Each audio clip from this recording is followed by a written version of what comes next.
Alhamdulillah, kita rapat bersama lagi pada pagi ini. Dan seperti pengerusi kata tadi, hari ini adalah bab terakhir dan hadis terakhir dalam nota ni. Nota ke-13.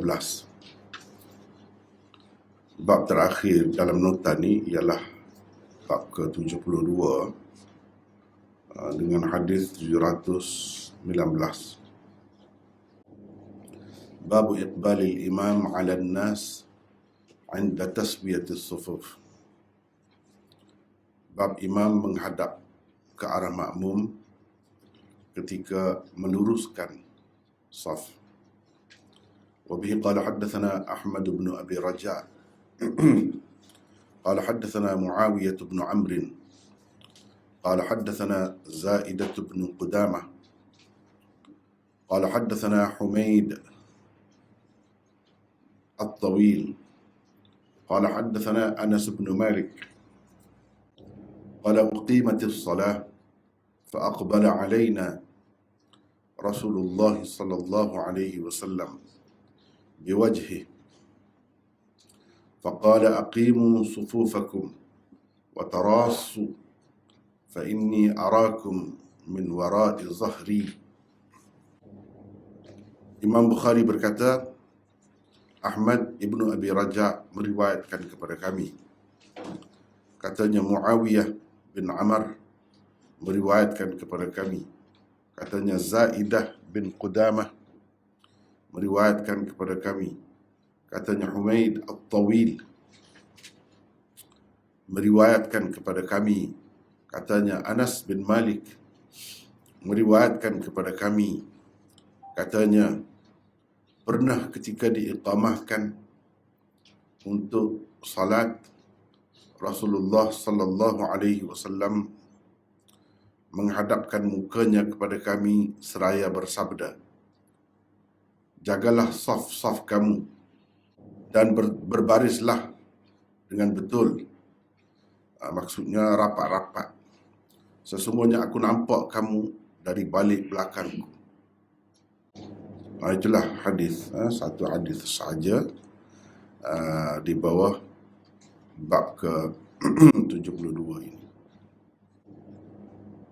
Tajuk bab itu iqbalil imam 'ala an-nas 'inda taswiyatis sufuf. Apa maksud Imam Bukhari mengadakan tajuk bab ni? Kita ada nota 1555. Maksud tajuk bab ini diadakan ialah untuk mengajar bagaimana caranya membetul dan meluruskan saf-saf, dan siapa pula orang yang paling bertanggungjawab terhadapnya. Melalui tajuk bab ini, Imam Bukhari menyatakan bahawa orang yang paling bertanggungjawab terhadapnya ialah imam. Itulah yang dapat anda saksikan pada hadis Rasulullah sallallahu alaihi wasallam di bawah bab ini. Imam mestilah terlebih dahulu memastikan saf-saf para jamaah di belakangnya telah betul dan lurus sebelum ia bertakbiratul ihram. Rasulullah sallallahu alaihi wasallam sendiri telah menghadapkan mukanya ke arah para jamaah sebelum baginda memulakan salat. Itulah lebih kurang maksud tajuk bab ini. Sebab biasa kita belajar Sahih Bukhari ni, kita akan bertemu dengan tajuk-tajuk bab. Ini dipanggil tajuk bab, tarjamatul bab. Lepas tu baru ada hadis. Biasalah begitu. Jadi tajuk bab itu semestinya difahami dengan baik apa maksudnya. Apa maksudnya tajuk bab itu. Sehingga kita perlu perhatikan semua sekali lah. Kita perlu perhatikan semua sekali berkenaan dengan tajuk bab itu. Dan mungkin kita kena perhatikan juga apa kaitannya dengan bab sebelum tu dan bab seterusnya. Itu benda yang orang yang belajar Sahih Bukhari dia kena perhati.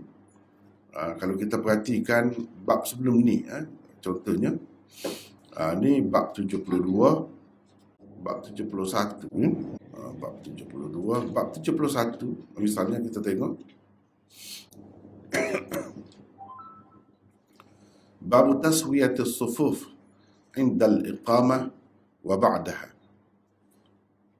Bab meluruskan saf-saf ketika diiqamah dan seterusnya dan sesudahnya. Jadi kalau kita perhati di sini meluruskan saf-saf, siapa yang meluruskan? Semualah, makmum maksudnya. Imam Bukhari buat bab berasingan. Ini peranan makmum, membetulkan atau meluruskan saf-saf. Mereka duduk di belakang imam tu kena masing-masingnya betul lah. Bila ketika iqamah lagi, pada masa tu pun kena betul, kena luruskan. Selepasnya juga. Itu kita telah bincang dah panjang dah sebelum ni tentang tajuk bab. Apa maksudnya tajuk bab ini? Bahkan di situ ada empat pandangan ulama tentang tujuan Imam Bukhari mengadakan tajuk bab itu.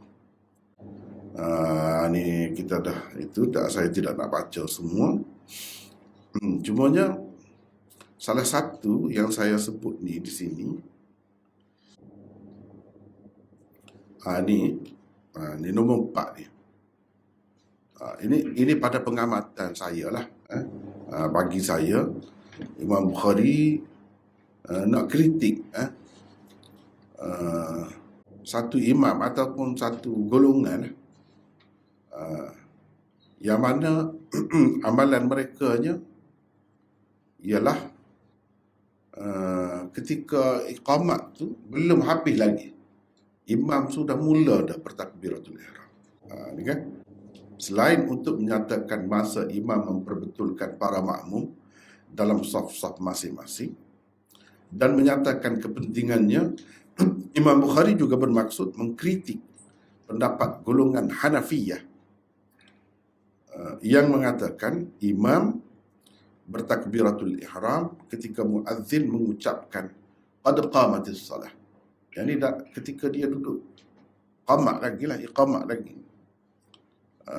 Kalau itulah masanya imam bertakbiratul ihram, bagaimana ia dapat memperbetulkan saf-saf selepas selesai diiqamatkan? Ketika itu iqamat belum lagi selesai. Sedangkan dalam hadis di bawah bab ni, lepas tu Nabi luruskan, Nabi betulkan saf tu. Lepas tu tajuknya pun kamu betul, tak habis lagi duduk betul tu, imam tu sudah mula dah takbir. Itu nampak bercanggah lah. Apalagi kalau kita tengok tajuk hari ni. Tajuk hari ni jelas kita tengok tajuk 72, imam menghadap ke arah makmum. Ini jelas menunjukkan imam belum lagi bertakbiratul ihram ketika muazzin tu iqamat. Sebab dalam hadis disebut bila selesai iqamat, Nabi SAW menghadap kepada kami. Kalau menghadap ni maknanya membelakangi kiblat lah. Kalau dia sudah mula bersembahyang, macam mana menghadap? Membelakangi kiblat, tak sah lah sembahyang dia. Imam Bukhari nak menarik perhatian. Mana dia kritik lah tu. Tapi dia tak sebut Imam Bukhari ni, cara dia tak sebut siapa yang dia kritik. Dia kena orang yang baca tu pandai-pandai lah. Faham sendiri lah. Itu cara dia. Sebab kita kena tahu sikap ataupun tabiat dia, cara dia, jiwa dia, cita rasa dia, dia tidak sama dengan orang lain. Masing-masing lah. Orang ni tak sama kan. Kalau Imam Bukhari ni dia kritik orang pun dia halus sangat. Kalau dia kata pun tidak berat. Jadi sehingga ulama-ulama hadis ni faham kalau dia kata setara ni tu kira berat dah tu. Dia tak akan kata berat sangat seperti orang lain. Kalau setara ni dia kata tu mana berat. Berat benar. Sama dengan kalau orang kata begini. Berat tu. Itu ulama faham. Begitu juga dengan kalau dia nak kritik seseorang itu. Itu termasuk dalam adab lah. Dia nak jaga hati. Tapi jaga hati pun takkanlah sampai tak sebut. Takkanlah sampai tak tegur dengan apa cara pun. Kira-kiranya kalau orang biasa tak faham, orang yang cerdik-cerdik akan faham lah kira-kiranya. Misalnya tadi kan, tajuk dalam tajuk 71 tu saya dah kemukakan beberapa pandangan tentang maksud Imam Bukhari mengadakan bab tu. Dia nak kritik lah. Sebab ada satu golongan, mungkin kita tak tahulah sebab kita di sini tak pernah tengok gitu kan. Tak pernah tengok. Tapi kalau orang yang duduk dalam masyarakat yang Islam yang pakai mazhab Hanafi, dia akan tengok. Saya sendiri biasa tengok. Saya sendiri tengok memang gitu, memang betul. Jadi Imam Bukhari kritik bukan tak ada orang, tak ada golongan yang buat macam tu. Ada. Iaitu golongan Hanafi. Maksud dia kalau lah betul pendirian kamu, pendapat kamu, pegangan kamu tu, dia akan jadi bercanggah dengan hadis ni. Sedangkan kita tak boleh bercanggah dengan hadis. Kita orang Islam ni tak kira mazhab mana-mana pun mesti kena sesuai dengan hadis, kena utamakan hadis. Begitu.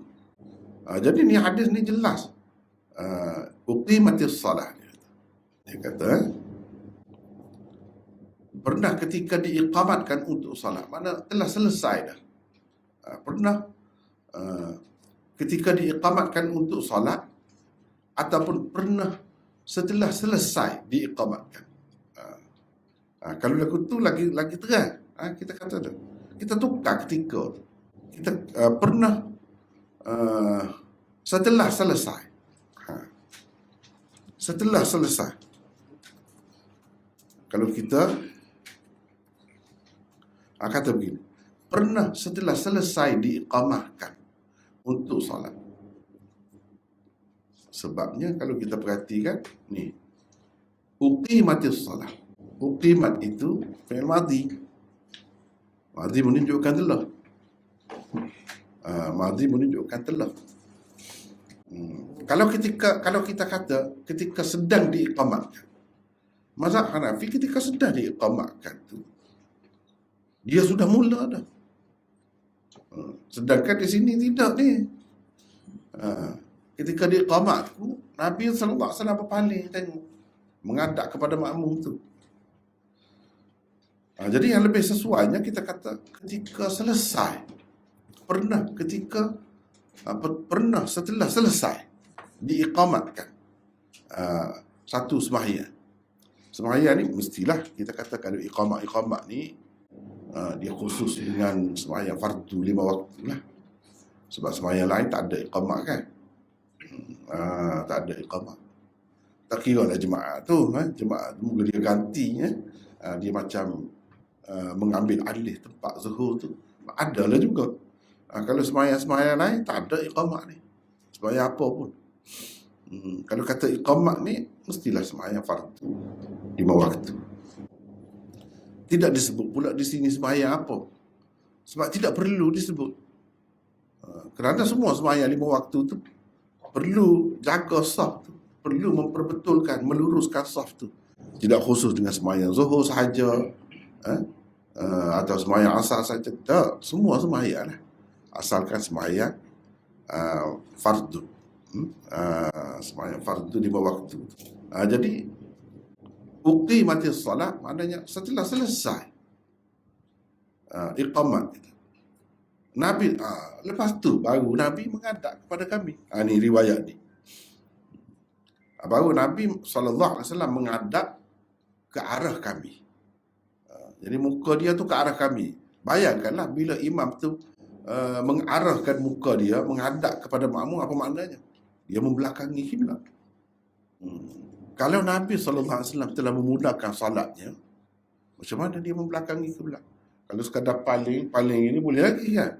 Tidaklah membatalkan, tapi kalau paling belakang batal sembahyang. Takkan Rasulullah SAW nak buat gitu pula. Kita semua belajar tahu batas sembahyang ni daripada dia lah. Takkanlah dia nak membatalkan sembahyang ni. Itu cara Imam Bukhari. Dia nak ceritanya tak betul lah, pegangan kamu tu kena baiki lah. Dia sesuai dengan hadis. Rasulullah menghadap kepada kami dengan wajahnya. Menghadap. Kalau sekadar paling ni tak menghadap lagi. Menghadap di mana kena membelakangi kiblat tu. Kira-kiranya orang tak buat lah kira-kira macam tu kalau sudah mulakan salatnya. Lepas tu dia kata, aqimu sufufakum. Aqimu sufufakum.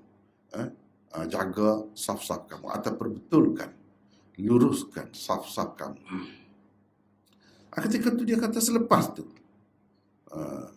Ini menunjukkan dia tidak mula lagi sembahyang, satu. Yang keduanya, ini termasuk dalam sunnah sembahyang juga.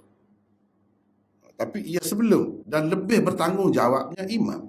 Ini bab 72. Bab 71 sebelum ni semua kena membetulkan saf masing-masing. Duduk dalam saf mana. Itu dia tuju kepada umum.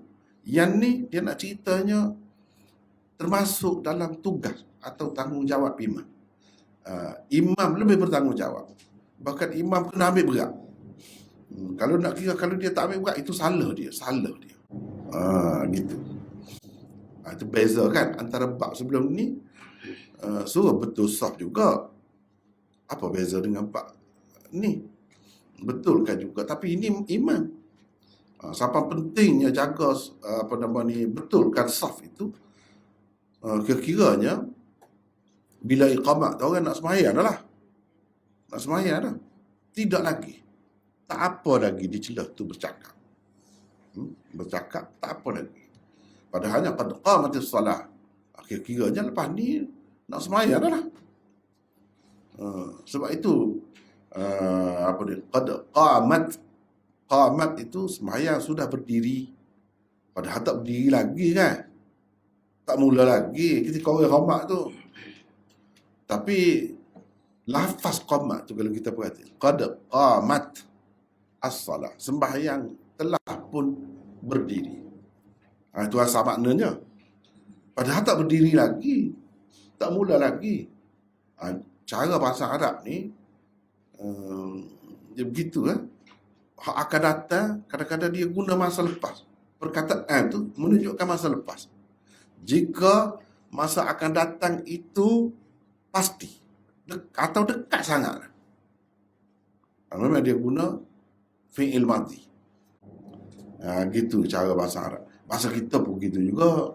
Bahasa kita pun gitu juga. Cuma kita tak perasan je.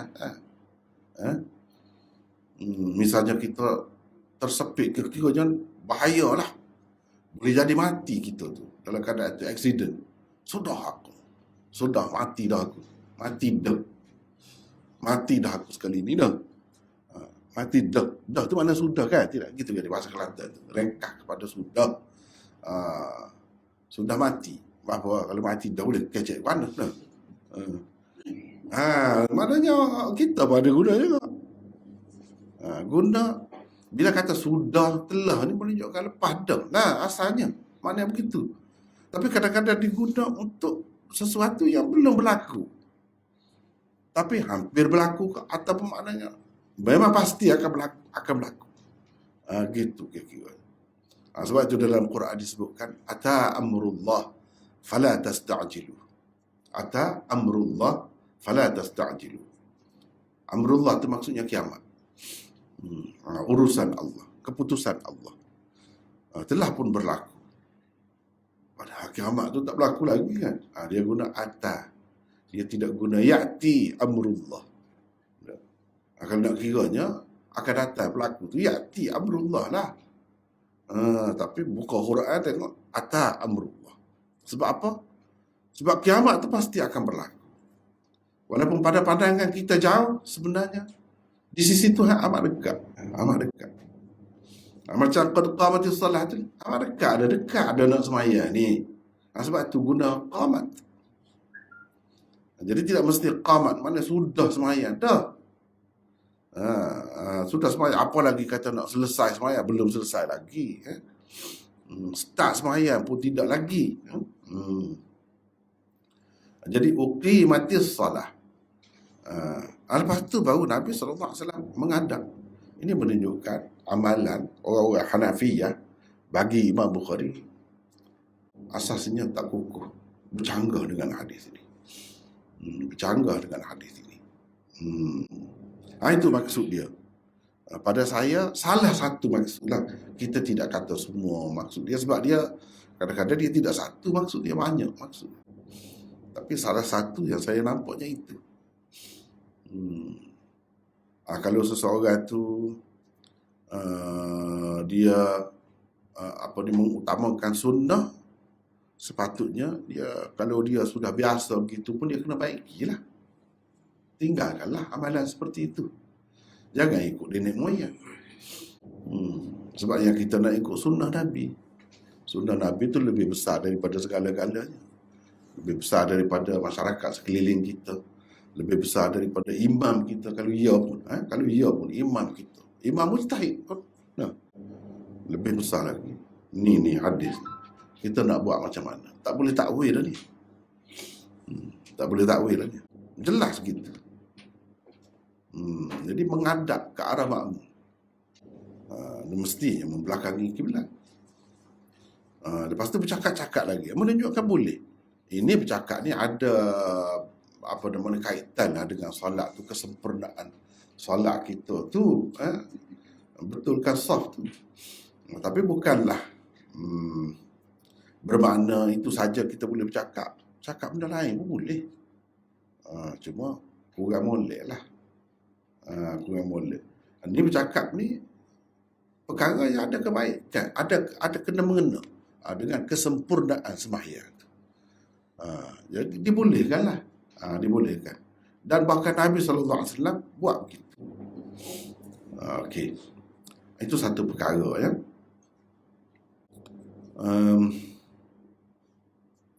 Saya nak menarik perhatian kita pembaca ni. Kadang-kadang kita baca satu kitab saja, satu edisi atau versi Sahih Bukhari, kita nampak begini. Iqbalil imam ala nas. Cuba saya nak tunjuk.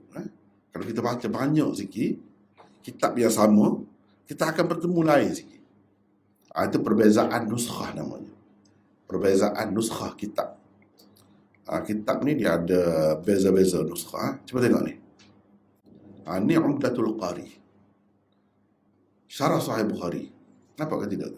Babu iqbalil imam an-nasa. Apa bezanya dengan yang ni? Babu iqbalil imam ala nas, ada ala. Antara dua kitab ni kan. Yang ni ada ala, yang ni tak ada ala. Sebelum an-nas tu tak ada ala. Kan? Mana yang betul? Betul kedua. Betul kedua-duanya.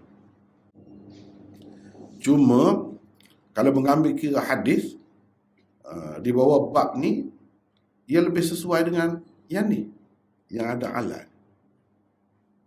Nampak ke tidak? Sebab apa? Ni kalau orang yang belajar lah. Kalau tak belajar tu susah sikit ya. Kita cerita pun dia tak faham apa pula ni. Saat ni faham pula, saat faham dah. Ni tak faham pula. Ni mengaji ni fa'aqbala ni satu perkataan kedua. Tu nampak tu dua. Fa tu satu. Fa tu suku. Aqbala tu suku. Kalau orang mengaji dia tahu lah. Jadi aqbala itu fi'il madhi orang panggil. Ni dalam tajuk ni iqbal ni masdar dia. Mula tu kalau kita bicara benda-benda lagu tu tak mengaji, tak ada asal langsung, susah lah. Jadi Imam Bukhari sebut iqbal ni dia ambil mana? Dia ambil daripada fa'aqbala ni lah. Sebab aqbala yuqbilu iqbalan. Itu masdar. Ni iqbal ini masdar kepada aqbala. Imam Bukhari ambil sini lah. Baik. Iqbalil imam ala nas. Aqbala Rasulullah alaina. Aqbala alaina. Ada ala kan? Selepas aqbala tu. Jadi selepas iqbal ni sepatutnya ada ala lah juga. Sebab di sini ada ala juga. Kalau nak kira berdasarkan hadis, lebih sesuai tajuk ni. Betul, memang ada nuskah Sahih Bukhari seperti ini. Memang ada. Tapi mana yang lebih sesuai? Lebih dekat dengan lafaz hadis. Yang lebih dekat dengan lafaz hadis ialah yang ni. Fa'aqbala alaina Rasulullah sallallahu alaihi wasallam. Dan gitulah. Baik. Ini saya tak tulis ini ni sebab kita kira kita tulis ni untuk orang Melayu. Untuk orang Melayu. Tapi kalau kita tengok sini. Ni dia tulis untuk orang Arab. Orang yang reti Arab lah. Orang yang reti Arab. Hadha babun fi bayani hukmi iqbalil imam. Wa lafzul iqbal masdarun mudafun ila fa'ilihi. Wa qawluhu an-nas bin nasbi. An-nasa bin nasbi maf'uluhu. Kata dia. Ini dia ada sebut. Saya tak sebut tu. Tapi tak apalah. Kita nak sebut lah. Kadang-kadang dalam tulisan kita tak sebut. Tapi masa mengajar sebutlah. Supaya orang tahu. Dan sebenarnya, kalau orang-orang yang belajar hadis semua, dia kena tahu semua ni. Dia bukan kena tahu makna hadis tu saja.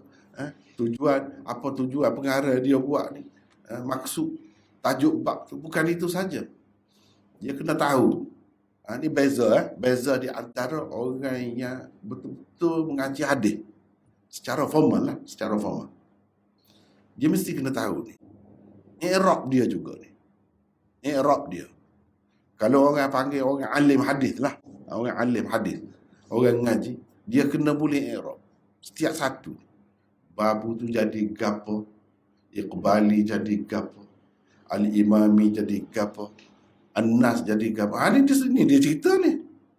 Lafaz iqbal itu masdar kata dia. Mudhaf kepada fa'ilnya. Dan katanya An-Nas, katanya yakni Imam Bukhari An-Nas dengan nasab tu kata dia. An-Nasa, bukan An-Nasi. Kalau kita tengok di sini An-Nasi ni. Sebab ada ala sebelum dia. Tapi di sini tak ada ala, kena baca baris atas kata dia. Nasbi tu sebab dia jadi maf'ul. Kata dia, dia jadi maf'ul. Nampak ke tidak? Jadi saya sebut dia, saya tahu bukan semuanya boleh menangkap molek ni. Saya tahu dah. Sebab tu saya tak tulis dalam nota dia, saya tak tulis. Nota. Tapi kalau nak supaya kita tahu bahawa orang mengaji ni macam mana yang dimaksudkan orang mengaji sungguh lah. Siapa belajar dia 3-4 tahun ni? Apa benda yang mengaji? Kita tengok terjemah gitu je. Ataupun kalau kita baca syarah sekali pun boleh baca. Kalau buat sekadar yang kita faham tu. Macam mana Ustaz Mat? Ustaz Mat ni orang ngaji pondok. Agak-agaknya dia boleh tu. Tapi kalau secara dalam lagi tu. Hari ni Sejam ni kita nak bincang ni, tak habis, tak ada baca hadis hari ni. Tapi kita mari ni nak dengar hadis kan, nak bincang hadis. Jadi lari daripada tajuk pula lah. Sebahagiannya payah, barang payah ni belakang ni. Kita kata ni jadi fa'il, kata ni masdar ni, lafaz iqbal di sini jadi fa'il, mudhaf kepada fa'ilnya, kata dia. Maknanya al-imam ni fa'il ni. Kita kata kita mengaji fa'il ni marfu'. Kan fa'il ni saya marfu'. Kalau orang belajar jurumiyah tak payah tinggi-tinggi kan.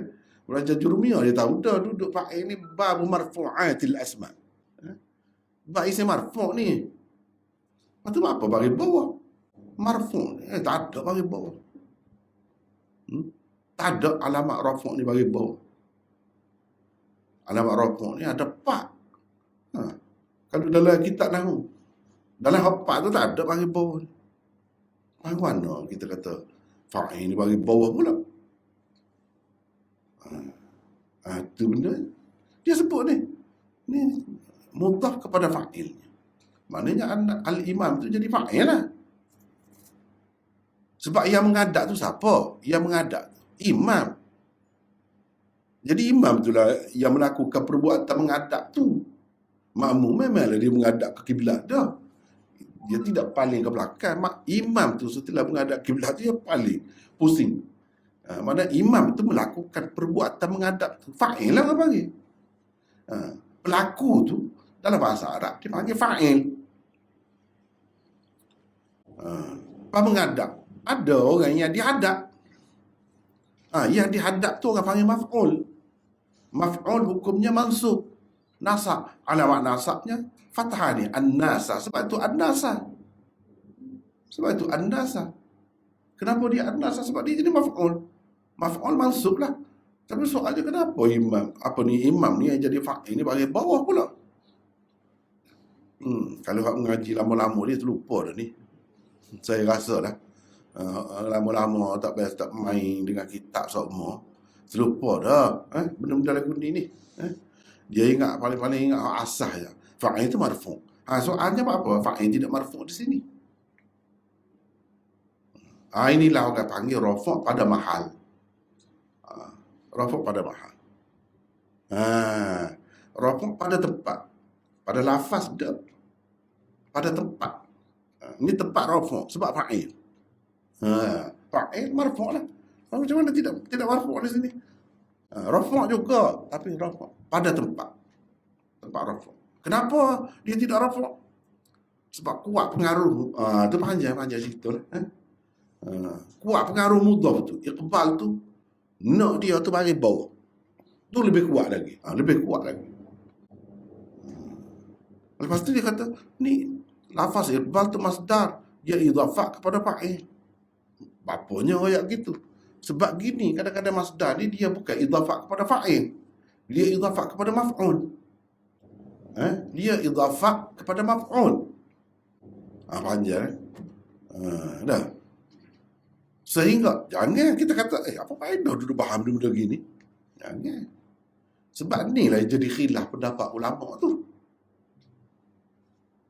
Sebab ni lah. Sebab kalau saya baca tu, metal 15 minit habis, 10 minit habis. Dapat kesah dia kan.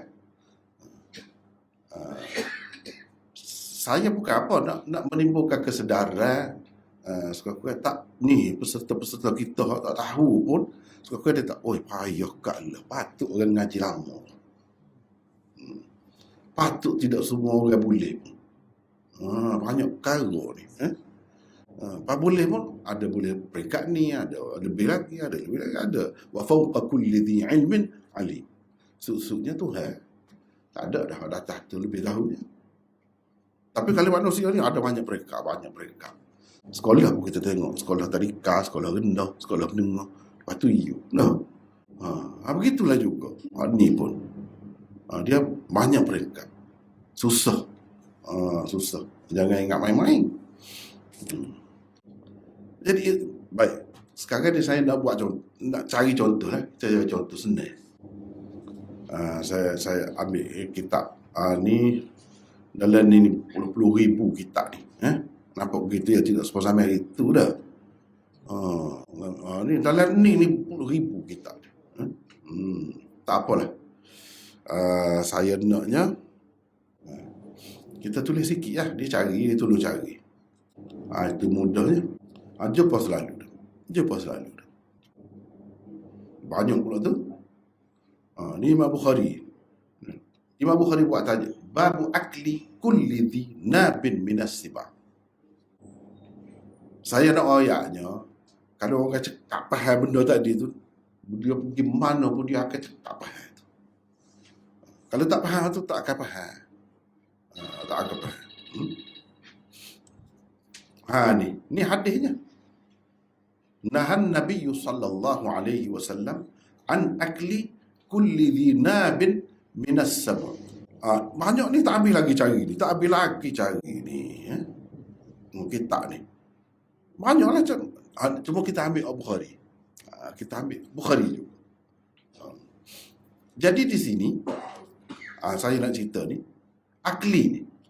Nabi SAW telah melarang daripada memakan setiap binatang buas sabuk tu yang bertaring.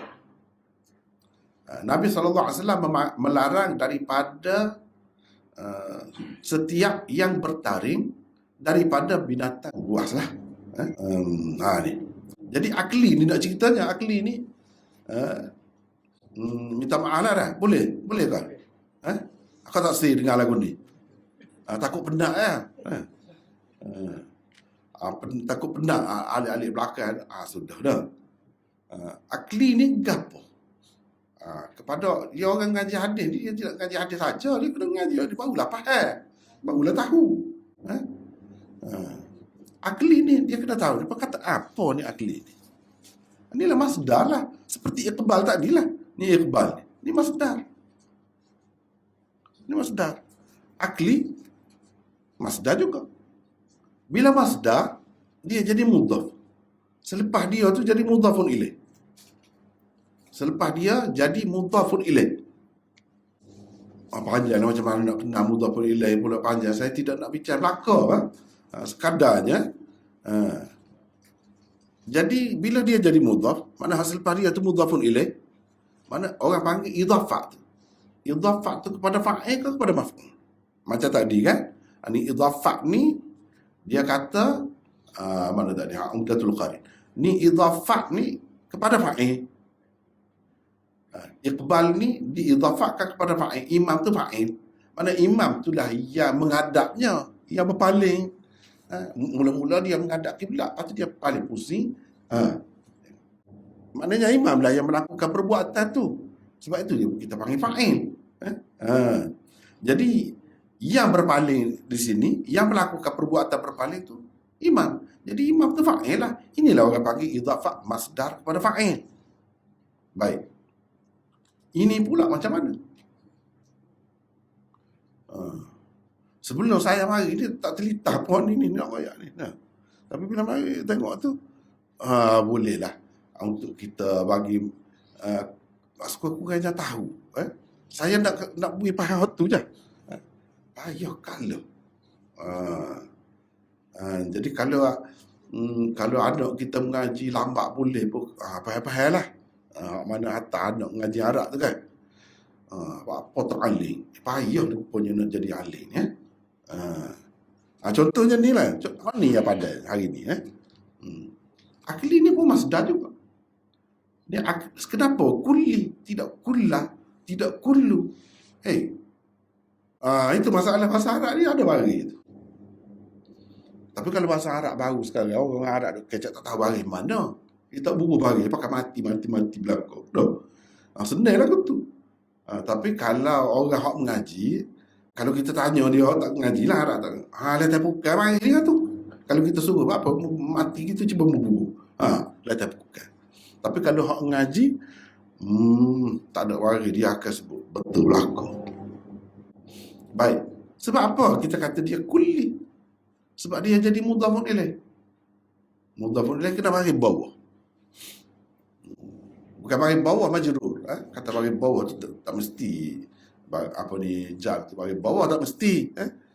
Panjang pula ceritanya. Tak apalah. Di sini Nabi SAW melarang daripada memakan setiap yang bertaring. Yang bertaring tu yang memakan ke yang dimakan? Itu nak soal. Saya tanya tadi.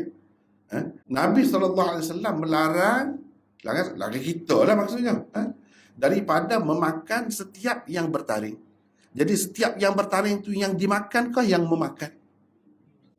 Dimakan kan? Dimakan. Maknanya ini idhafah masdar kepada maf'ul, bukan idhafah masdar kepada fa'il. Berbeza dengan yang tadi. Yang ni. Ni idhafah masdar kepada fa'il dia kata. Lepas tu kita nak tahu mana. Idhafah ni idhafah masdar kepada fa'il, idhafah masdar kepada maf'ul. Kalau orang kata, dak, ni idhafah masdar kepada fa'il. Hak tadi tu bukan idhafah masdar kepada maf'ul, idhafah masdar kepada fa'il. Kalau orang kata begitu, salah. Mungkin ada yang kata salah. Mungkin ada yang kata tak mesti lagi salah. Dia mari ke situ. Siapa yang kata binatang yang bertaring tak boleh makan? Ikut hadis Nabi royak tadi. Nabi larang, lepas tu kita tak makan. Siapa?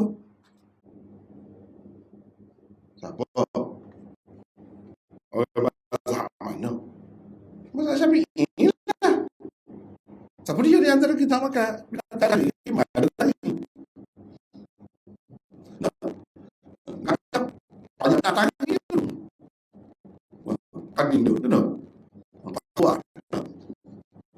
Lepas tu,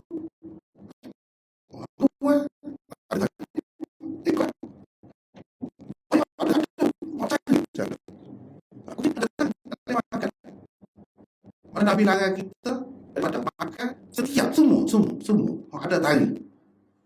Kuli itu pada setiap. Semualah maksudnya ada tari. Sebab itulah dalam mazhab Syafi'i tak makan binatang ada tari. Mazhab Ahmad bukan hadis ni juga dia kata ni. Sebab apa? Nak ayaknya dia faham gitu tu sebab apa? Sebab ni idhafah masdar kepada maf'ul. Tu yang nak ayaknya. Dia kena faham situ dulu. Dia kena faham situ dulu. Mazhab Hanafi apa tak boleh? Tak boleh juga. Mazhab Hanafi lagi payah. Bab makan ni. Bab makan ni lagi payah dia. Kalau kat dalam air tu ikan. Lagi payah. Lepas tu siapa kata ni idhafah masdar kepada fa'il, bukan idhafah masdar kepada maf'ul? Imam Malik. Jangan nampak begitu je. Salah ke dia kata?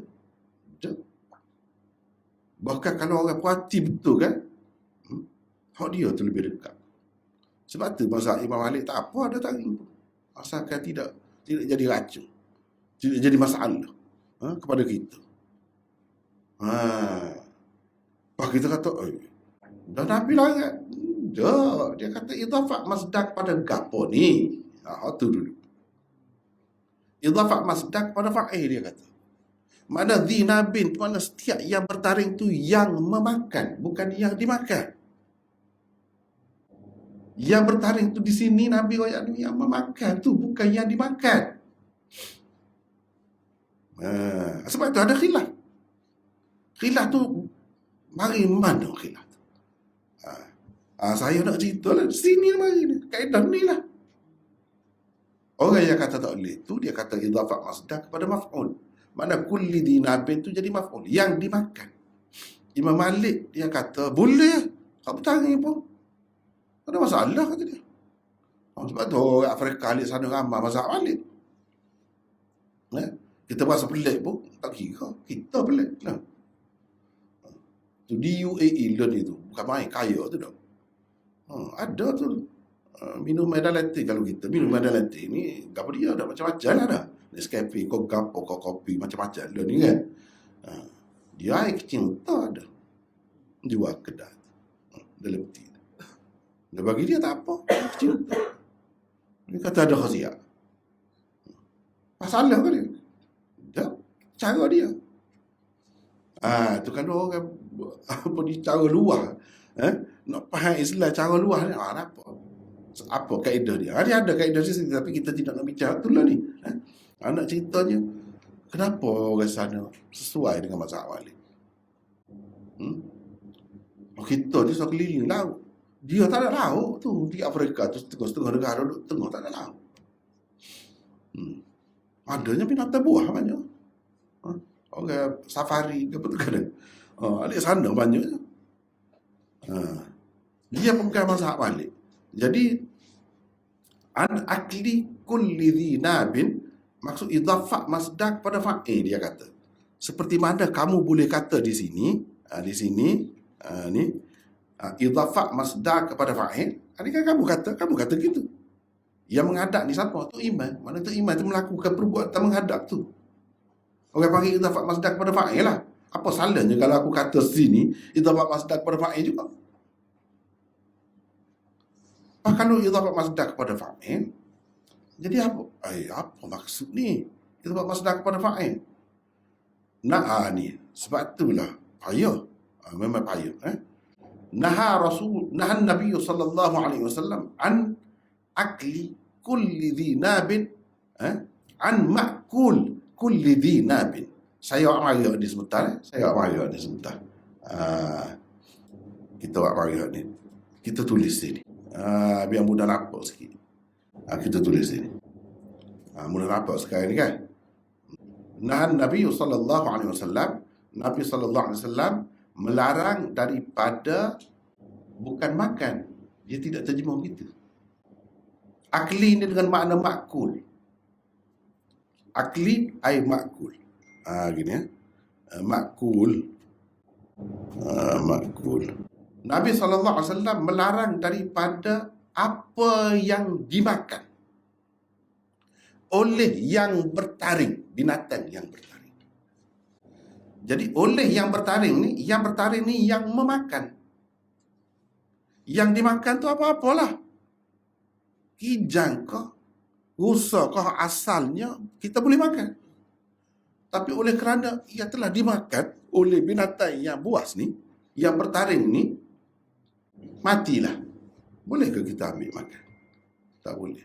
Padahal asalnya halal kepada kita. Kijang kah, pelandu kah, rusa kah. Nabi tak bui makan hak macam tu. Kecuali kamu sempat sembelih. Katakanlah kita pergi dalam hutan, rimau terkam, kita kata rusa lah. Lepas tu kita tembak ke atas, kita tembak dengan senapan kita tembak. Dia pun takut lari. Jadi waktu rebah dah kita hungar pergi, kita pun dah semula boleh makan walaupun telah digigit oleh binatang buas. Boleh makan. Hak tak bolehnya macam mana? Kalau telah digigit oleh binatang tu, lepas tu dia mati dengan gigitan. Sama ada mati situ, dia makan dah, kita pergi, kita tembak, dia makan dah sebahagian. Kita pun ambil itu. Sebab kalau tidak orang Islam, mungkin dia boleh buat. Dia boleh buat, kita apa masalahnya? Tidak jadi racun bukan makan. Seperti ulat lah dalam buah kita makan. Kita buah ulat kita makan lah. Mana ada. Gitu lah. Tapi orang Islam tak boleh. Dia kena sembelih. Kalau tak sembelih, tak boleh. Kecuali kalau buru lah. Lepaskan anjing buruan misalnya. Anjing kita pun bismillahirrahmanirrahim. Yang tu aku nak tu. Warna sekian-sekian. Dia pun kita kah tu. Tidak pun kita kah lain. Anjing kita tak ada sebelah. Itu halal, boleh makan. Sebab apa? Sebab dalam Quran ada. Dalam Quran menghalalkan. Kita tak ada sebelah. Kalau tidak begitu, kalau ikutlah kena gigit ke binatang tadi ke, ataupun kena langgar ke lori, kereta ke, kambing kita, lembu kita dah sebelah. Kalau tak ada sebelah, tak boleh makan. Bukan masalah binatang bertaring saja. Kena langgar ke lori pun, kalau kita tak ada sebelah, tak boleh makan. Lepas tu seekor saja. Tak lihat. Itu kita orang Islam terikat dengan halal haram. Kita kena tahu macam mana hak halal, macam mana hak haram. Ni kalau macam ni, makul kulli dinabin. Itu yang dilarang oleh Nabi. Bukan yang bertaring tu sendiri yang dilarang makannya. Yang dilarang makan ni binatang yang dimakan oleh binatang yang bertaring. Tu. Apa? Itu yang tak boleh. Sekarang ni kita tak ada taring kan? Adalah taring, nama je taringnya kan? Kita pun makan daging tu kekok tu. Bubur dalam pinggan balik dah. Muka besar daging tu dah. Orang lain pun makan kekok pula tempat tadi. Tak boleh. Boleh. Sebab kita tidak bertaring. Tak ada masalah pun. Boleh. Hak bertaring tak boleh. Tapi kalau hak bertaring tu setelah kita sembelih dah, lain tak apa pula. Masalahnya kena sembelih dulu. Kalau hak bertaring pun, kalau kita dah sembelih, kalau binatang makan, ni gula kita besar, dia mari kekok. Kita boleh makan? Boleh, bahasa-bahasa makan lah. Kalau kita tergamuk lah. Kalau kita tak tergamuk, itu soal lain. Soal lain. Jadi di sini nak ceritanya, idhafah masdar kepada fa'il. Mengikut Imam Malik. Maksudnya kulli dinabin ini fa'il. Fa'il ni pelakulah yang memakan itu. Bukan yang dimakan. Maksudnya idhafah masdar kepada fa'il ni. Mana kalau tak ada makul ni, makul ni akli ni dipakai dengan makna makul. Dipakai dengan makna makul. Akli ni masdar ni boleh dipakai dengan makna fa'il, boleh isim fa'il dipakai dengan makna isim maf'ul, boleh berlaku. Masdar dipakai dengan makna fi'il amar, kata suruh, boleh sebab masdar dia kuat. Jadi nak tahu benda-benda ni dia kena mengaji belaka ni. Kalau tak mengaji tak boleh. Baik. Minas sab'u, binatang buas. Situ ya beza dia. Orang lain kata ini idhafah masdar kepada maf'ul. Imam Malik kata ini idhafah masdar kepada fa'il. Baik. Sekarang ni kalau orang tak mengaji dia berhenti sekat tu ya. Kalau orang ngaji, kita nak tahu. Kalau tanya saya lah, hak mana dari segi hujah lebih kuat? Hak mana? Bagi saya hak Malik tu lebih kuat tu. Sebab dia sesuai dengan Quran. Kita nak tahu kuat tak kuat ni macam mana? Sesuai ke tidak dengan Quran? Hak mana lebih sesuai dengan Quran? Gitu. Baik, saya nak tunjuk. Saya nak tunjuk kan. Ini dalam Quran. Kita ambil sini juga. Mudah lah ni.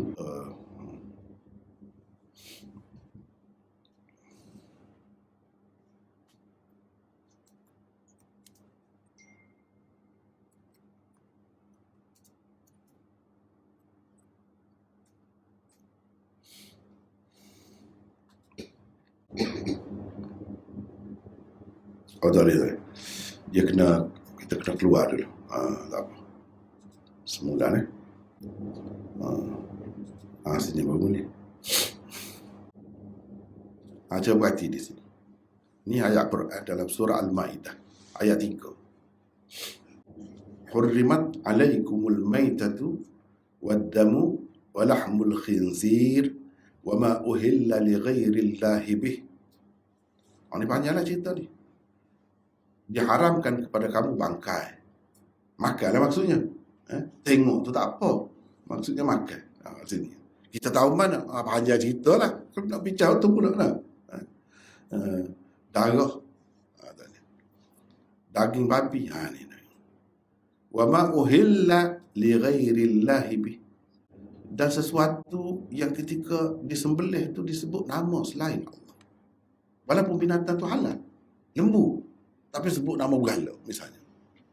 Sebut nama apa-apalah selain Allah. Hak bolehnya Allah sahaja. Dengan nama Allah. Kalau nama benda lain tak boleh.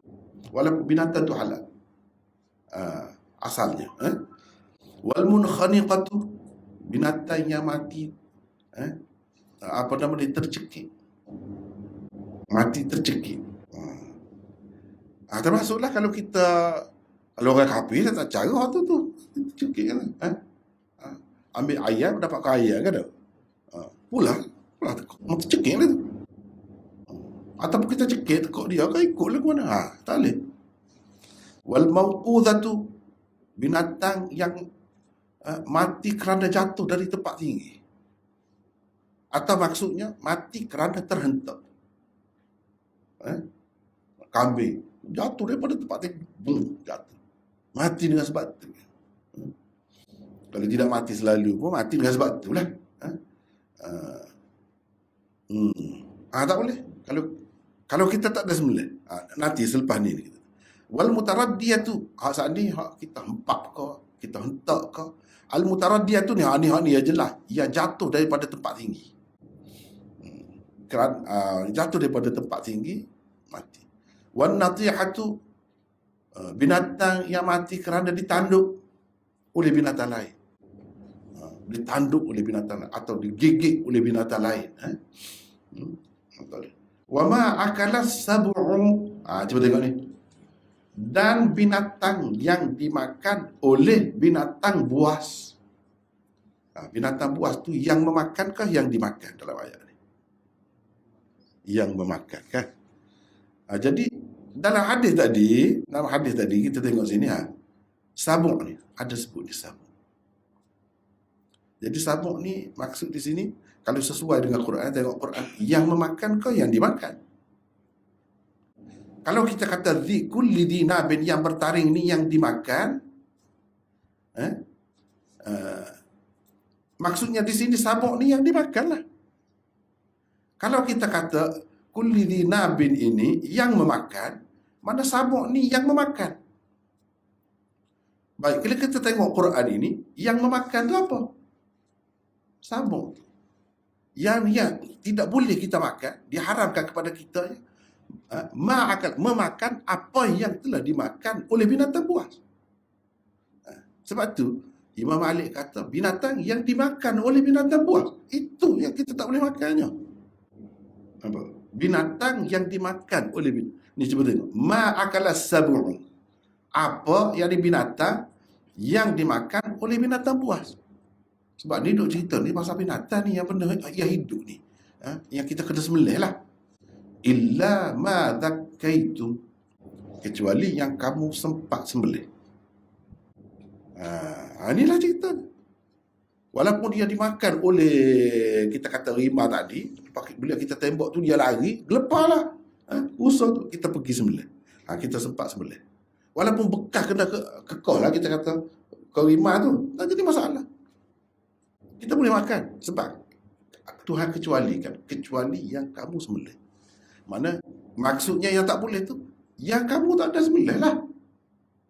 Dia mati dah. Kalau orang kafir dia boleh makan saja. Yang pentingnya nak kena mati ya, ikut apa cara pun. Kalau kita tidak mati dengan sebab lain pun tak kisah. Tadi dia hidup, kita tengok hidup tadi. Bila ditekan oleh rimau tu, rebah tu patah tekuk mati. Boleh kita makan? Tak boleh. Ni. Jadi maksudnya yang dimakan oleh binatang buas tu. Kalau kira dalam Quran ni, dilarang kita memakan, haram kepada kita ialah memakan apa yang dimakan oleh binatang buas. Binatang buas tu yang memakan, bukan yang dimakan. Ceritanya. Gitu. Tapi jumhur ulama mengatakan dalam hadis ni idhafah masdar kepada fa'il. Kulli dinabin ni yang memakan. Maknanya binatang yang bertaring tu sendiri tu kita tak boleh makan. Walaupun kita sembelih. Maksudnya, walaupun kita sembelih, tak boleh makan. Binatang yang bertaring itu sendiri tak bolehnya. Tetapi kalau kita perhati pendapat Imam Malik, dia kata ni bukan nak cerita binatang yang bertaring tu boleh makan ke tak boleh makan. Nak ceritanya binatang yang dimakan oleh dia tu, kita boleh makan ke tidak? Gitu. Dia kata. Jadi bukan nak cerita pasal binatang yang bertaring. Binatang yang bertaring, kita tak boleh ambil hadis ni buat dalil bahawa binatang yang bertaring tu tak boleh dimakan. Tak boleh, kata dia. Sebab apa? Ini idhafah masdar kepada maf'ul. Ini yang sesuai dengan Quran. Quran kata binatang yang dimakan oleh binatang buas gaya bertarinya, itu yang diharapkan kepada kamu je. Ni. Jadi hak mana? Idhafah masdar kepada fa'il ke idhafah masdar kepada maf'ul yang lebih sesuai dengan Quran? Payah tu. Tapi nak ceritanya imam mazhab khilaf tu sebab inilah idhafah masdar ni kepada gapo. Di situ kita maknanya imam-imam dia pandai sangat ilmu nahwu. Memang. Kalau tidak tak boleh jadi imam. Ini alasan dia. Sebab apa yang dia kata gitu? Dia tengok Quran juga, dia bukan tengok hadis itu saja. Dia bukan tengok ni. Ini saja. Baik. Saya nak pergi lagi. Nak pergi lagi. Baik, kita kata pada pandai pula dah. Ta'wil akli ni dengan makul. Pandai pula ta'wil. Nah, akli tu memakanlah apa yang dimakannya. Nabi SAW melarang daripada apa yang binatang yang dimakan oleh binatang buas. Jadi maknanya akli ni makna makul. Nahan Nabi SAW an makul an hayawanin makuli kulli dinabin, gitu. Ni masdar ni kita takwil dengan makna isim maf'ul. Baik, orang kata Imam Malik pada pandai. Dia takwil. Apa takwil? Tak payah takwil lah. Kalau tak payah takwil, kalau kita tak takwil jadi sebuah ramal lah. Yang dilarang makan tu yang bertaring tu. Bukan binatang yang dimakan oleh yang bertaring. Baik. Kita nak tunjuk ni. Kalau main dengan orang pandai ni susah. Dia boleh jawab lagi. Di sini juga kita boleh bertemu. Apa kita cari dengan cara ni mudah. Ni lagi. Uhilla lakum saydul bahri wa ta'amuhu mata'an lakum walis-sayyarah wa hurrima 'alaykum saydul barri ma dumtum huruma. Dihalalkan bagi kamu berburu di laut, perburuan laut, wa ta'amuhu, dan makanannya, makanan laut, sebagai suatu kesenangan dan kemudahan bagi kamu dan bagi orang yang bermusafir, orang yang lalu lalang. Baik, hak naknya gini, hak naknya sini. Cuba perhati ni. Ni saya ni kira hak mengaji lah, hak sikit sebanyak ustaz-ustaz ni pun ramai juga di kalangan kita ni kan. Kalau hak tidak dalam majlis kita ni pun kemudiannya akan tengok dalam rakaman ni. Bukan sepuluh zaman itu mengajar dah. Majlis tu je ada dalam majlis itu dah. Sekarang ni orang akan tengok pula dalam rakaman. Baik. Yang kita nak bincangnya tadi, idhafah masdar kepada fa'il ke kepada maf'ul. Itulah. Baik. Saidu ni sada yasidu saidan masdar. Al-bahri itu apa? Bagi bawah. Sebab dia jadi mudhafun ilaih. Saidu mudhaf, al-bahri mudhafun ilaih. Itu orang panggil idhafah masdar. Idhafah masdar kepada sesuatu lah. Sesuatu tu maf'ul ke atau fa'il. Jadi dihalalkan kepada kamu perbuatan berburu di laut. Di laut ni maksudnya luar, bukan laut hak masing tu saja. Kalau orang ni cerita ni orang yang pakai ihram, niat nak buat haji atau nak buat umrah, dia boleh ke bila-bila jalan tu lalu tu dia berjala berjala ikan, boleh ke tidak? Kan tak boleh kan? Apa nama ni, kita tangkap burung, tangkap apa-apa kan, salah satu kesalahan. Terutamanya kalau tanah haram. Kalau tidak tanah haram, bila pakai ihram tu kita tak boleh buat semua tu. Tuhan kata boleh. Mu nak mengair kau di situ dah. Mengair. Bila-bila pergi kita ni tak terasa dah. Tunggu geng kapal terbang kan. Orang zaman dulu jalan kaki, nak boleh sapa ke Mekah tu selama mana? Kedai-kedai tak ada. Restoran-restoran tak ada. Jadi putih tengah jalan. Nak igak arnak tak boleh. Sebab binatang darat. Nak igak landak tak boleh. Sebab binatang darat. Ni. Wa hurrima alaikum saydul barri. Diharamkan kepada kamu berburu binatang di darat. Pada ketika itu. Pada ketika pakai ihram tu. Kalau tidak tak apa pun kita boleh pun tangkap apa nama ni landak ke apa ke. Ni ketika pakai ihram tak boleh. Diharamkan kepada kamu. Tapi kalau binatang laut boleh. Dihalalkan. Wahilla lakum saydul bahri, dihalalkan. Ikutlah apa ke, ketam ke, udang ke, boleh-boleh belaka. Tak ada kena bayar video, tak ada kena bayar kafarah, tak ada kena bayar dam, apa tak ada. Dihalalkan kepada kamu perbuatan berburu tu ke binatang yang diburu. Itu benda persoalan tu. Berburu ke binatang yang diburu. Dia ada dua situ. Dia ada dua. Saydul bahri, baik kita ambil sini. Kita ambil ni. Masuk sini dah. Mudah nampak. Nak ambil dah masa dah. Hadis tak ada baca lagi. Wahilla lakum saydul bahri wa ta'amuhu. Al-Ma'idah 96. Baik. Saydu ni dengan makna masidu. Seperti Imam Malik tahu tadi lah, akli itu dengan makna makul. Di sini saydu dengan makna masidu. Masidu. Wahilla lakum masidul bahri. Dihalalkan kepada kamu binatang buruan laut. Binatang buruan laut. Ini macam mana? Sepoi ikan. Kalau kita tak buru, tak dapat, tak boleh. Dia bukan jenis duduk senyap gitu. Macam gemih. Kalau kita kata kan. Macam kapal lagi. Duduk tepi-tepi laut tu. Dia ada binatang buruan laut.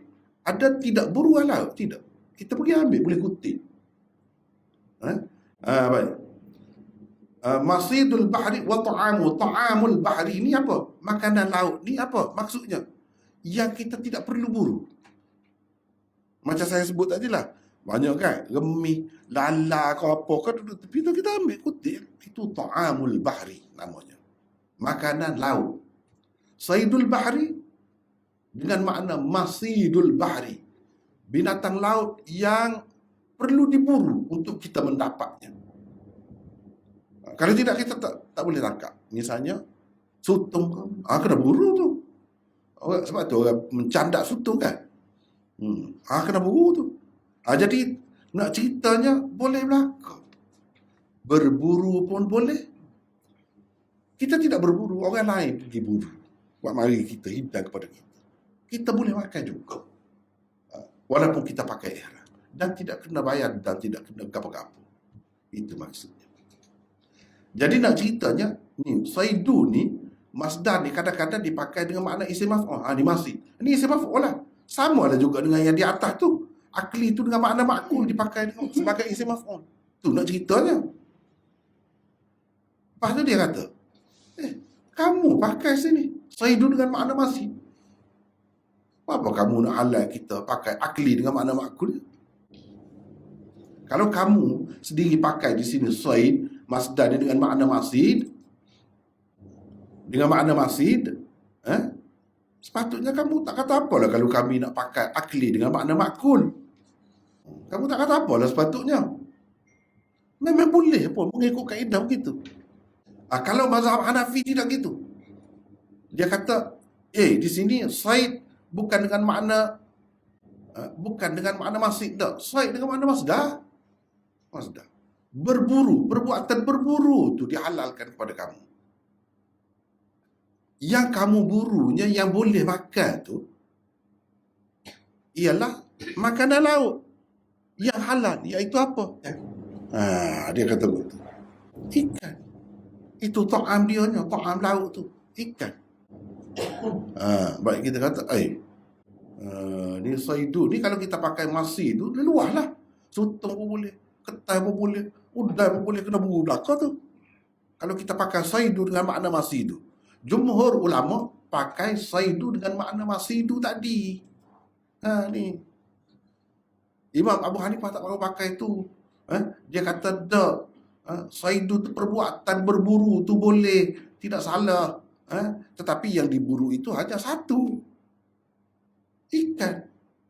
Itu makanan lautnya yang dimaksudkan. Baik, kalau kita kata, apa aja, boleh hak lain. Cuba kamu buat mari. Nabi bila makan soto?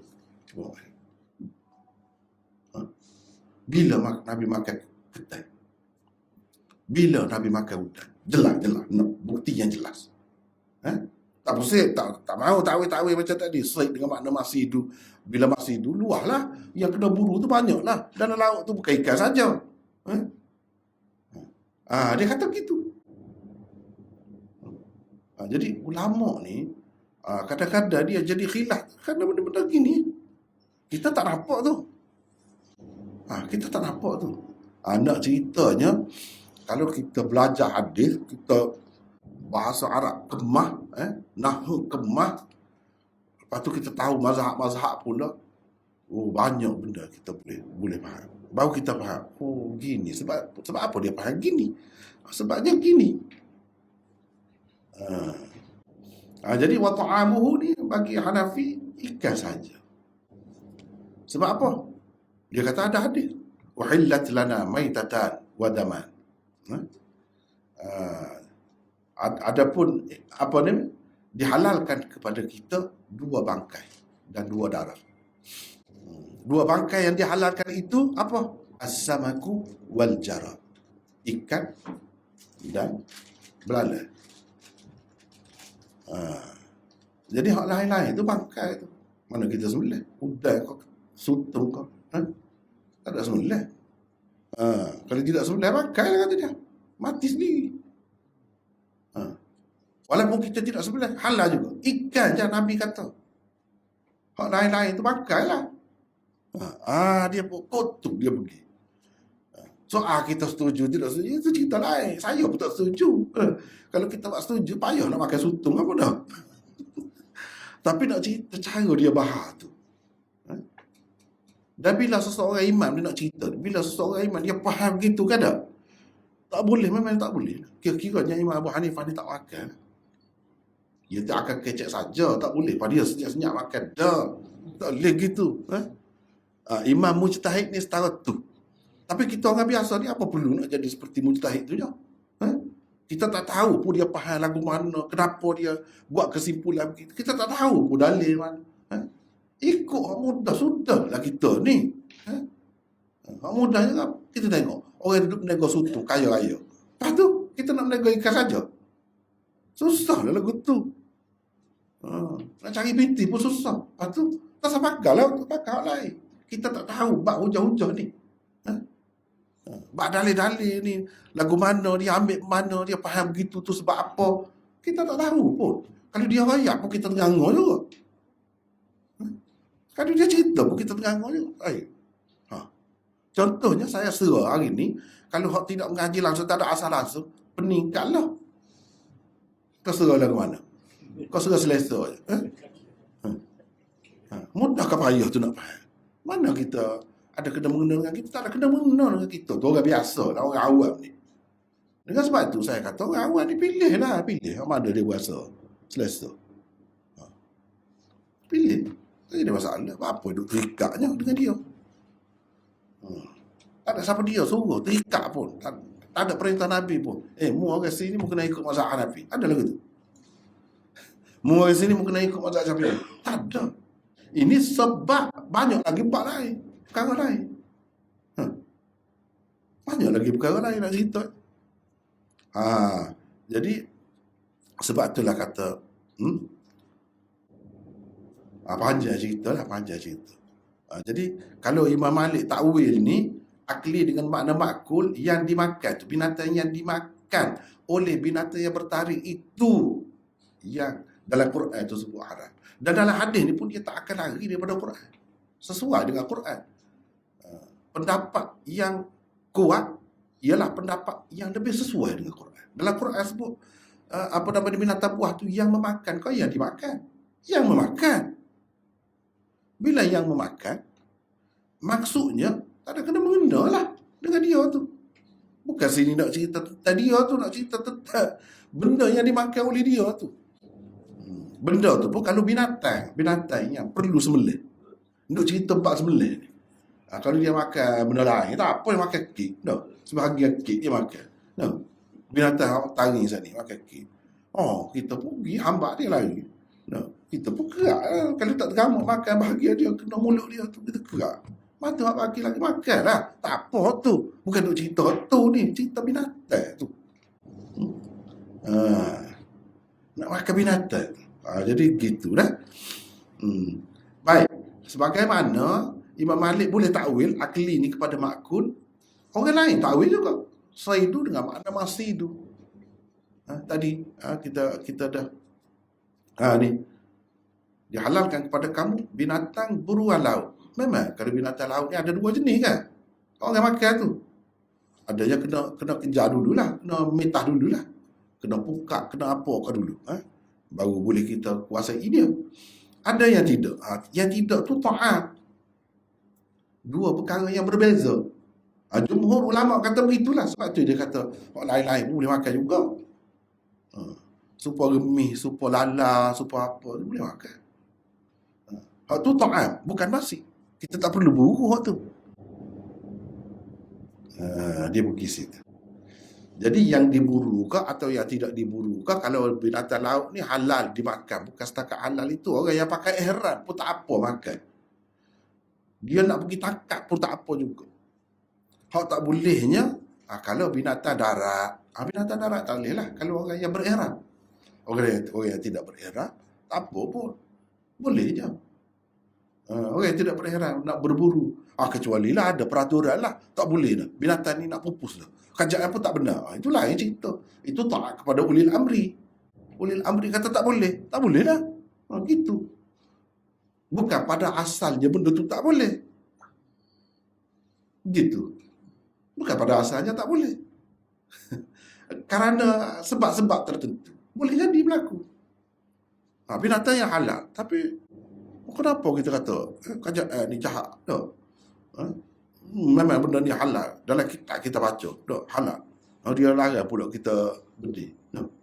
Kita pergi tangkap. Tak boleh kata begitu. Kita hidup bermasyarakat, bernegara. Ada ketua, ada pemimpin. Tak boleh. Sebab dia tak bagi tu ada sebab lah. Bukan saya saja. Dia pun tahu juga halal. Tapi oleh kerana ni mana kita tahu nak pupus ke tidak pupus lah. Kita tak tahu. Dia ada jabatan pertanian, perikanan, jabatan perhutanan, dia tahu lah. Gitu cara. Jadi panjang tau. Panjang tu. Nak cerita, saya dah hari ni bukan apa dah. Nak suruh sedar bahawa payah juga. Itu lah. Kau suruh mudah lagi. Tak tahu kalau suruh mudah dah. Tak apa, bagus lah. Suruh mudah. Tapi saya rasa payah kalah dah. Tak apalah, kita reka-reka lah kalau lagu tu nak habis masa ni. Masa habis dah. Ni perawi-perawi kita tak usah baca lah. Perawi-perawi ni baca sendiri lah. Moga ada dah nota tu kan. Nabi SAW kata, pernah setelah selesai diiqamahkan untuk salat, Rasulullah SAW menghadapkan mukanya kepada kami seraya bersabda, jagalah saf-saf kamu dan berbarislah dengan betul. Yang dirapat-rapat, sesungguhnya aku nampak kamu dari balik belakangku. 1560. Sabda Nabi SAW ini menunjukkan betapa pentingnya saf-saf dijaga oleh para jemaah di belakang imam. Sehingga keadaan mereka yang betul atau tidak betul, rapat atau tidak rapat dalam saf, ditunjukkan kepada baginda. Ketika sedang bersalat dalam keadaan wajah baginda tidak menghadap ke arah mereka, tetapi sedang menghadap ke arah kiblat. Jadi penting.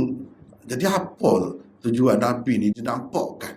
Allah SWT nampak kau di belakang. Nak ceritanya pentinglah benda tu. Kalau tidak, tunjuk buat apa, ganggu dia saja. Kita katalah zahirnya tidak terganggu, Nabi tidak terganggu. Coba kalau kita nampak di belakang, terganggu lah kan. Tak nampak tu tidak terganggunya lebih kocok bagi kita. Walaupun kepada Nabi itu tidaklah begitu. Apa tujuannya? Tunjuk orang belakang. Nak ceritanya, bila bos tahu, nak pekerja ni, dia beringat sikit lah.